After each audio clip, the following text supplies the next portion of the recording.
you have to learn to be alone so that a companion is just an option, not a necessity. There might be a situation where, at a specific point, nagsettle ka, hindi dahil sa siya yung gustong-gusto mo. Okay. Nagsettle ka lang kasi siya yung nandyan. Hindi Gets, talaga gets. kita mahal. Gets. Pero since ikaw nandyan, tapos malungkot ako, sige, tayo na lang. At kailangan kita. At kailangan kita. So, hindi mo siya mahal, kailangan mo siya, kaya mo siya mahal.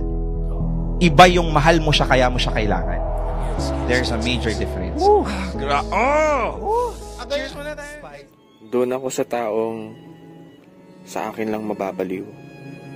Sa akin lang mag-I love you. Sa akin lang lalandi. At higit sa lahat, sa akin lang maglalaan ng oras.